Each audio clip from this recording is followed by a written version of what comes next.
She was found less than 3 miles from where she vanished. That was the detail that made seasoned investigators uneasy. For nearly 6 years, everyone believed the wilderness around Lake Tahoe had taken another life. Another name added to the quiet statistics of hikers who never returned.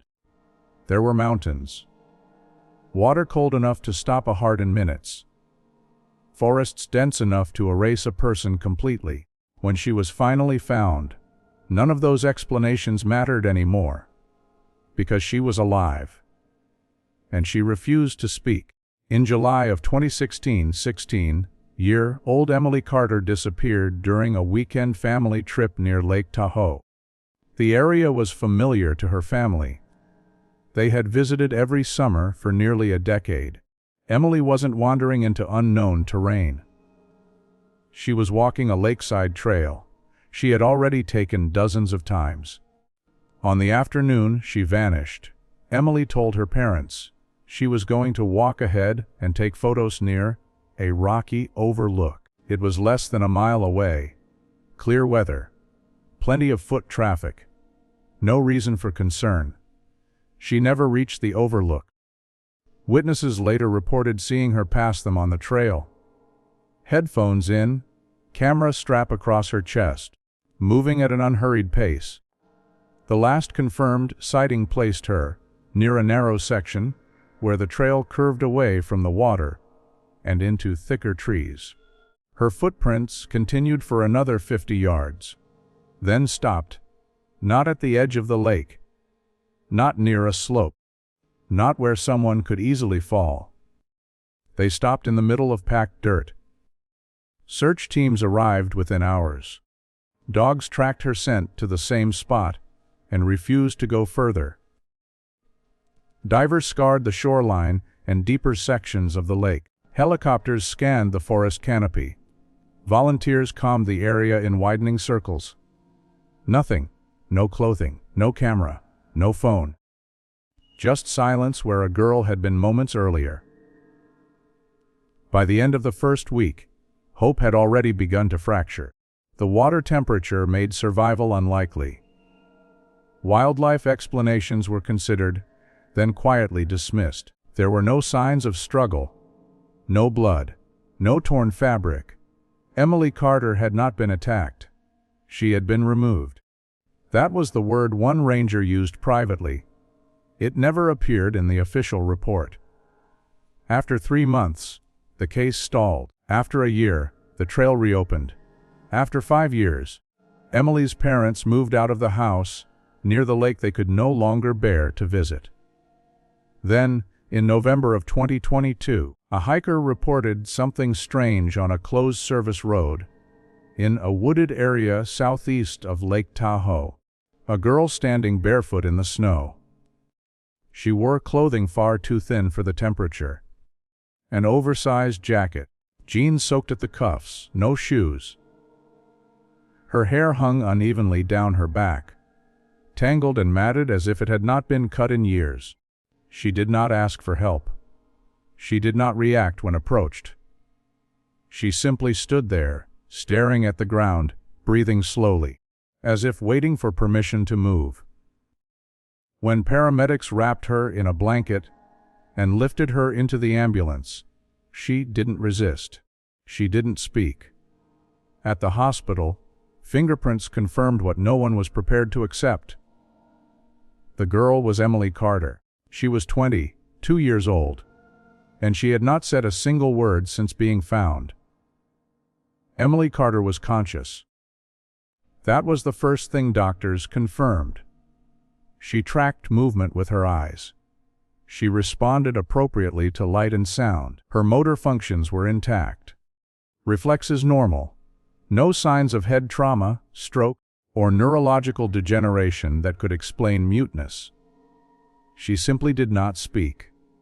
When nurses asked her name, she looked at them calmly and lowered her gaze. When shown photos of her parents, her heart rate spiked. But she made no sound. When a social worker placed a pen and paper in her hands, Emily held them carefully, examined them, and then set them down untouched. She understood. She chose silence. Medical tests revealed something stranger. Despite having been missing for nearly 6 years, Emily's body did not reflect long-term exposure to wilderness survival. There were no signs of prolonged malnutrition, no organ damage consistent with starvation. Her teeth showed minimal decay. Her muscles were weak, but not atrophied in the way doctors expected from someone living rough for years. It was as if time had not treated her harshly, just selectively. Her skin, however, told a different story. On her arms, legs, and upper back were faint markings. Thin, pale lines that did not resemble scars from injury or surgery. They formed subtle patterns, only visible under angled light. Nurses initially thought they were stretch marks or pressure impressions, until they noticed the repetition. The same spacing, the same angles, always stopping just short of symmetry. A dermatologist described them as contact impressions, rather than wounds. Pressure without penetration. When Emily was asked, gently, if someone had hurt her, she reacted for the first time. Her breathing changed. Her fingers curled inward. Her head tilted slightly, as if listening to something behind the wall.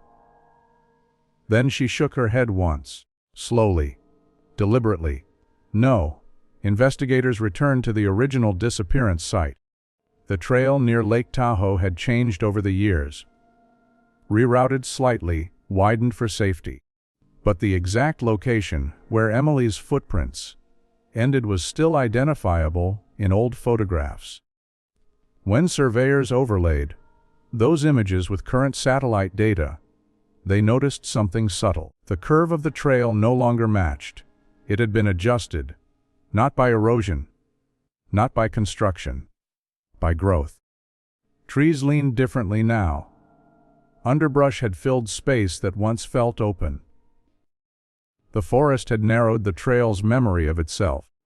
A ranger who had worked the case in 2016 said, something that made its way into a confidential memo. It's like the place healed wrong, he wrote. Like it closed around a missing piece. Back at the hospital, Emily began doing something else instead of speaking. She counted, not aloud, with her fingers. 3 taps against her thumb. Pause. 3 taps again. Always the same rhythm. When nurses interrupted her, she stopped immediately. When left alone, she resumed. Psychologists suspected compulsive behavior linked to trauma. But Emily's vitals during the counting were steady. Calm. Controlled. It wasn't a tic. It was regulation. When her parents were finally allowed into the room, they expected tears, screams, collapse. None of that happened. Emily looked at them for a long time. Her eyes filled with emotion. But she did not move toward them. She did not reach out. Instead, she raised one finger. Wait. Her parents froze. Emily stood slowly, walked to the corner of the room, and positioned herself with her back to the wall, feet aligned carefully on the tiles.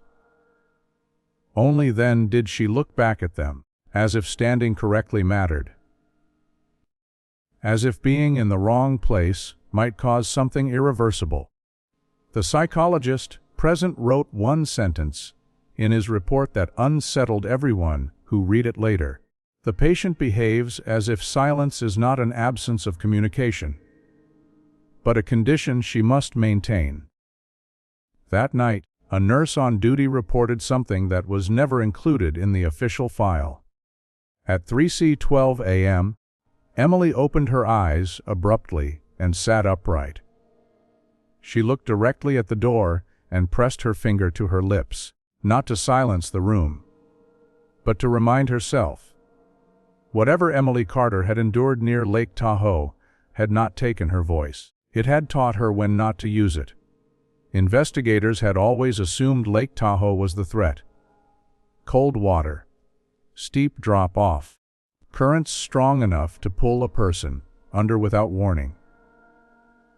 But after Emily Carter was found alive, those assumptions collapsed, because Emily did not fear the lake.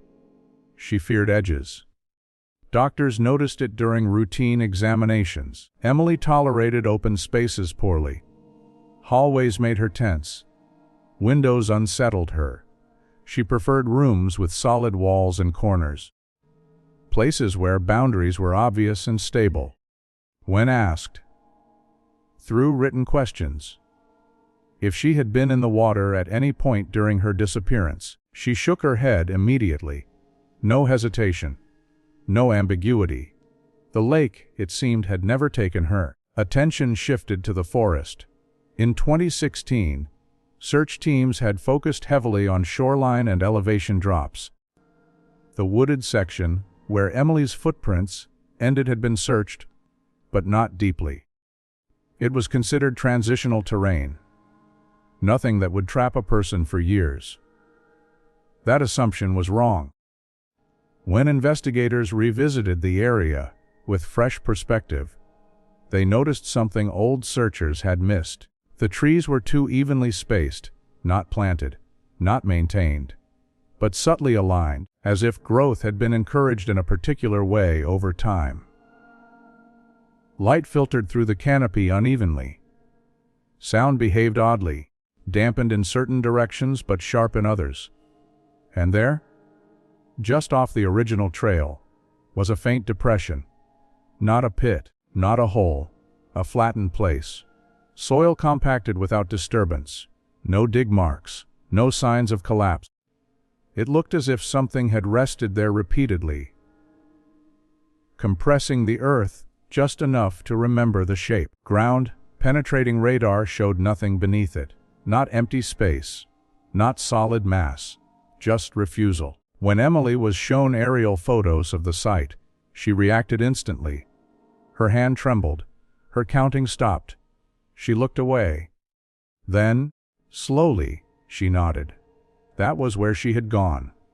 Psychologists prepared questions carefully, reducing language to minimize stress. Emily was given cards with simple prompts inside, outside, above, below. She pushed inside forward, then hesitated, then placed between on top of it. That answer did not appear on any card. A linguist observing the session noted something unsettling. Emily did not treat space as continuous. She treated it as conditional. When shown the word lost, she slid it aside. When shown hidden, she ignored it. When shown kept, she paused, then placed it carefully in the center of the table. Investigators began reviewing similar cases around Lake Tahoe and surrounding forests. Hikers found days later in strange places. Children wandering out of woods, unable to explain where they'd been. Campers who described areas where sound felt muted or pressed down. All dismissed as stress, exposure, imagination, until Emily Carter came back. Emily was asked, again in writing, how she survived winters without shelter. She wrote 3 words. Time didn't move. When doctors pressed for clarification, she added another line beneath it. Only when I did.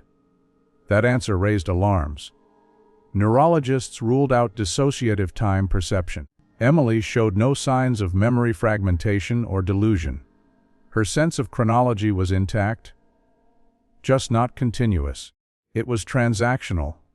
Time passed when action occurred, stopped when stillness was maintained. Emily had learned to be still, very still. And whatever held her had rewarded that stillness by not progressing her forward, by not letting her starve, by not letting her age, by not letting her die. The forest had not trapped Emily Carter. It had paused her. And now that she had returned, investigators feared something else. Not what had taken her, but what might now be waiting for her to move again. Emily Carter did not stop speaking because she couldn't. She stopped because she learned what sound does. This became clear during a routine auditory test 3 weeks after her recovery. A technician accidentally dropped a metal tray in the examination room. The noise was sharp, brief, ordinary. Emily reacted instantly. Not with fear. With precision. She pressed herself flat against the wall, knees bent, palms open. Fingers spread, as if anchoring herself to the surface. Her breathing slowed to a near stop, her eyes fixed on the point where the wall met the floor. The room went silent. Only then did Emily relax. Doctors initially documented the response as a trauma reflex. But that explanation failed when the pattern repeated. Every time sound broke silence abruptly, Emily adjusted her body, as if compensating for something unseen. As if sound changed the room, a neurologist reviewing her behavior noticed something critical. Emily wasn't startled. She was correcting. That distinction shifted everything. Emily was given a sound, isolated room for observation. No machines. No alarms. No footsteps nearby. In that space, her vital signs stabilized more than at any other time since her return. She slept, lightly, but genuinely. Her fingers stopped counting. Silence, it seemed, was not comfort. It was containment. Through written prompts, Emily was asked to explain what happened when sound occurred. She wrote slowly, carefully, as if choosing the wrong word could cause harm. Noise makes openings. That was all. When asked what kind of openings, she shook her head and refused to write further. Investigators began experimenting, cautiously, with controlled sound exposure, soft tones, white noise, recorded voices played at low volume. Each produced a measurable effect. Low frequency noise caused Emily to tense but remain functional. High frequency sounds caused immediate distress. Human voices, especially overlapping ones, triggered the strongest reaction. When her mother spoke in the room, Emily covered her ears. Not to block the sound, to stop something else from responding to it. That was when Emily did something unexpected. She wrote a warning. If I talk, it knows I'm here. The room fell silent. Emily's parents asked the obvious question. Who knows? Emily did not answer, but she underlined here twice. Investigators returned again to the flattened place in the forest. This time, they brought acoustic mapping equipment. When sound waves were introduced into the area, claps, recorded speech, radio noise. The waves behaved inconsistently. Some dissipated instantly, others bent inward. A few appeared to linger, bouncing back at odd intervals. The forest, quite literally, listened. One technician joked nervously that it was like shouting into a room that hadn't decided where its walls were yet. No one laughed. Emily's silence was no longer seen as trauma response. It was strategy. Sound created reference. Reference created location. Location invited correction. Emily had learned that being heard meant being entered into whatever system had kept her. Her written responses became more urgent. Quiet keeps the edges where they are. Talking moves them. Moving them is how it finds you again. The psychologist overseeing her care wrote, in his report, the patient's silence is not avoidance. It is maintenance. And then on the 42nd day after her return, something happened that confirmed Emily's fear. At 2:41 a.m., a security guard in the hospital corridor heard a sound coming from Emily's room. Not a scream, not a word.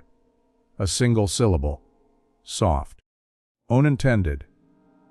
The guard couldn't say what it was. Only that it sounded like someone starting to speak and stopping halfway through. Every monitor in the ward flickered. Not failed. Shifted. Emily sat bolt upright in bed, eyes wide, staring at the door. She raised one finger. Not to shush the room, but to signal one sound, one mistake, one opening. And somewhere far from Lake Tahoe, in a forest that had learned patience, something adjusted its attention. Emily Carter did not escape. That became clear once investigators stopped framing her return as a rescue. She was released. The timing of her reappearance near Lake Tahoe did not align with chance. November snowstorms had closed trails and service roads for days before the hiker found her. Exposure should have killed her within hours. Yet Emily appeared physically stable, as if she had stepped into the cold rather than endured it. Doctors began comparing environmental data from the week Emily was found with data from the day she vanished in 2016. The overlap was exact. Same barometric pressure, same wind direction, same acoustic profile, measured not by sound, but by absence of sound in certain frequency ranges. It was as if the place that kept Emily waited for conditions to match again, waited for the world to sound the same. Investigators returned to the flattened place in the forest once more, this time at night, during the same window of conditions. They brought no lights, no radios, no active devices. Just passive sensors and analog tools. At 1:13 a.m., the sensors recorded something unprecedented. A reduction in ambient noise so complete it bordered on vacuum, like silence, not empty, but compressed. The forest did not echo. It absorbed. And then, just for a moment, the flattened place changed, not visibly, spatially. One investigator described the sensation as standing inside the pause between two breaths. Another said it felt like being briefly unmeasured. No one stepped forward. No one spoke. They understood instinctively that entering at the wrong moment would mean staying. Back at the hospital, Emily was awake. She sat upright in bed at exactly the same time the anomaly occurred. She did not look frightened. She looked relieved. When asked later, through writing, why she believed she was allowed to return, Emily answered with a single sentence: "I stayed long enough." That answer disturbed everyone who read it. Long enough for what? Psychologists believed Emily had internalized a survival logic. But Emily's notes suggested something more structured. She drew a diagram, not of a place, of a process, a narrow space, a human outline inside it, arrows looping inward, and then, after many repetitions, a line leading outward. Release. When asked what caused that line to appear, Emily hesitated, then wrote something new. "It stopped needing me." That statement reframed everything. Emily had not been returned because she was found. She had been returned because her role was complete. Investigators began to suspect the flattened place was not unique. It was a node, one of several locations where the environment behaved differently, where boundaries between presence and absence blurred just enough to hold someone still. Emily had survived by doing one thing consistently: nothing. She learned that stillness was rewarded. That movement advanced time. That sound invited correction. She learned to exist below notice. And when the place had finished learning what it needed, how long a human could remain without moving, without speaking, without drawing attention, it released her. Not out of mercy, out of efficiency. Emily was no longer useful. That realization triggered the final phase of the investigation. If Emily was no longer needed, who would be next? Emily Carter's return did not close the case. It shifted it. For weeks after she was found near Lake Tahoe, investigators focused exclusively on her body, her silence, the place that had let her go. They did not realize, at first, that the consequences were already moving outward. The first incident happened quietly. A teenage boy hiking alone in the El Dorado National Forest was reported missing for 6 hours. When rangers found him, he was standing just off the trail, pressed against a tree trunk, unmoving. He did not respond to his name. He did not cry. He did not appear injured. He was simply still. When asked later why he hadn't moved, the boy gave an answer that echoed Emily's notes almost perfectly. "It felt safer not to," he said. Doctors attributed it to panic. They were wrong. Within a month, 3 similar cases appeared across Northern California and Nevada. Each involved someone stopping suddenly on a familiar trail. Each involved silence. Not screaming, not disorientation, but deliberate quiet. And in every case, the individual resumed normal behavior only after someone spoke loudly nearby, as if the sound broke something. Emily was shown the reports. Her reaction was immediate. She pushed the papers away and wrote one sentence in shaking letters. "It's learning who listens." Investigators realized then what Emily's return had changed. Before, the places were isolated. Before, they waited passively. Before, they required a person to linger in the right spot long enough to be taken. Now, something was different. Emily had come back with knowledge. Not consciously, not deliberately, but her body carried rules. Silence is safety. Stillness is survival. Sound is danger. Those rules did not stay with her alone. Psychologists documented an unusual effect among staff who spent extended time around Emily. They began lowering their voices unconsciously, avoiding abrupt movements, choosing corners and walls without realizing why. One nurse resigned after reporting that she had started holding her breath in quiet rooms. Just in case. Emily's silence was not contagious in a viral sense. It was instructional. The same way the flattened place had taught her. Investigators returned to the original trail near Lake Tahoe under strict conditions. No radios. No speech. No artificial light. Just careful movement and passive observation. At 2:06 a.m., the forest responded. The air pressure changed slightly. Sound dampened. Distance felt compressed. One agent described the sensation of being placed carefully somewhere. Then they noticed it. A new flattened place, smaller than the one that had held Emily, less defined, incomplete. A beginning. No one entered it. They didn't need to. They understood what it was. The silence was no longer contained to one location. It was replicating. Emily had not been released back into the world. She had been returned as a reference. Proof that a human could survive the process. Proof that the method worked. That night, Emily wrote something she had never written before. A warning. If it hears itself repeated, it will stop letting go. The implication was chilling. Emily's silence had kept her alive.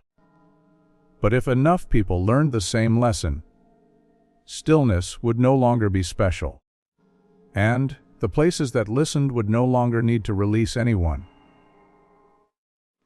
The first person who didn't come back was not alone. That mattered. Her name was Sarah Lynn, a 34-year-old trail guide who had lived near Lake Tahoe for most of her life. She knew the forests. She knew how to read weather, sound, and ground. She had followed Emily Carter's case closely. Not out of fear, but curiosity. Sarah believed understanding was protection. On a cold morning in January, she led a small group on a guided hike along a lower, elevation trail. Nothing remote, nothing dangerous. The kind of walk people took to feel grounded after winter storms. Halfway through the route, Sarah stopped. She didn't announce it. She didn't signal danger. She simply raised one hand and stood still. The group assumed she was listening for wildlife. They followed her lead and quieted. Minutes passed. Then more. One hiker later reported that the forest felt overly polite, as if it were holding its breath. When someone finally asked if everything was okay, Sarah did not respond. She did not turn. She did not blink. Her body was upright, balanced perfectly over her feet, weight distributed evenly, as if she had chosen the position deliberately. Someone touched her shoulder. Sarah collapsed, not forward, not backward, straight down. The silence broke instantly. Birds erupted from the trees. Wind returned. Sound rushed back into place. Sarah was gone, not missing, gone. There was no sign of a struggle, no drag marks, no disturbance beyond where she had been standing. Dogs tracked her scent for less than 10 seconds before stopping abruptly and refusing to move closer. Emily was shown the report that evening. She read it once, then pushed it away and covered her ears. When asked, carefully, if she knew what had happened, Emily wrote 3 words. She understood too fast. Investigators struggled with that statement. Sarah Lynn had followed the rules Emily had learned: stillness, silence, attention to boundaries. But she had not lingered long enough. She had not been held. She had recognized the pattern. And recognition, it turned out, was dangerous. Over the next weeks, investigators uncovered similar incidents in other regions. People who stopped suddenly in quiet places. People who seemed to sense something wrong and tried to accommodate it. Most returned. Some did not. A distinction began to emerge. Those who did not return shared one trait: intent. They were not still by accident. They were not silent from fear. They were choosing it. The places that listened did not need learners anymore. They needed examples. Emily's notes became increasingly urgent. She wrote warnings no one wanted to hear. If you know what it is, don't show it. If you feel it, don't adjust. If you think you understand, leave. She stopped counting. That terrified the doctors more than anything else. When asked why, she wrote a final explanation. Counting made me useful. Being quiet made me safe. Understanding makes you permanent. The implication was devastating. Emily had survived because she had learned how to exist inside the pause without trying to define it. She never tried to name it, never tried to use it. Sarah Lynn had.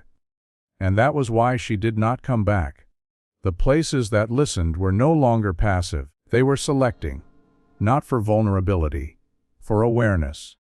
And the more humans learned to notice the silence, the less likely it was to let them go. Emily Carter still lives near Lake Tahoe. That fact alone unsettles the people who know the full story. She did not move away. She did not seek anonymity. She did not try to outrun what had happened to her. Instead, she chose proximity. Doctors once believed this was trauma bonding, a survivor's fixation on the sight of loss. They no longer believe that. Emily stayed because distance makes things louder. After Sarah Lynn vanished, the incident slowed, not stopped, but thinned. The forests did not claim people recklessly. They became careful, selective, as if refining criteria. Emily noticed the change before anyone else. She began sleeping again. She began moving more freely. She even began to tolerate low, steady sound. Wind through trees, distant water, the consistent hum of life. What she still could not tolerate was attention. Cameras made her uncomfortable. Questions unsettled her. Curiosity frightened her more than fear ever had, because curiosity was what finished Sarah. Emily never spoke publicly. She refused interviews. She declined to testify. Her parents accepted this with a grief they had learned to carry differently. But Emily did communicate. She wrote. Not explanations, not confessions, guidelines, short notes that investigators quietly circulated among search and rescue teams, park rangers, and wilderness guides. They were never called rules. They were called recommendations. Don't stop suddenly in quiet places. Don't stand still when the forest feels too calm. Don't lower your voice on instinct. Raise it and leave. If sound feels wrong, movement is safer than silence. Never try to match the place. Most important of all, do not try to understand what is listening. Because the silence did not want worship. It did not want fear. It did not want sacrifice. It wanted definition. Humans, Emily learned, are excellent at defining space without meaning to. We stand. We pause. We align ourselves to corners, trees, walls. We stop where things feel right. The places that listened learned from that. They learned how to hold shape, how to pause time, how to keep a person present without resistance. Emily had survived because she never tried to give the silence a name. She never tried to use it. She never tried to finish it. Years later, hikers still walk the trail where Emily vanished. The forest has grown. The path has shifted slightly. The flattened place no longer registers on any instrument, but sometimes, on very still mornings, people report a strange sensation near that bend. Not fear, not danger.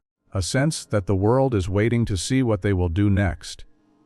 Most people keep walking.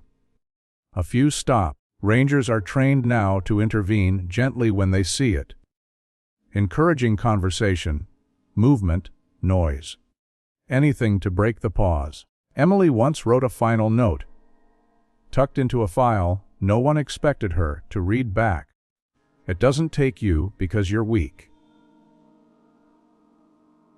It takes you because you're quiet in the right way. And it keeps you if you decide to stay.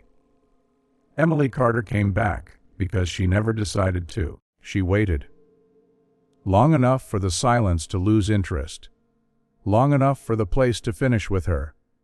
And now, she lives carefully. Not afraid, not silent, not loud. Just present. Because she knows something most people don't. The most dangerous thing you can do in a listening forest is stand still long enough to be understood.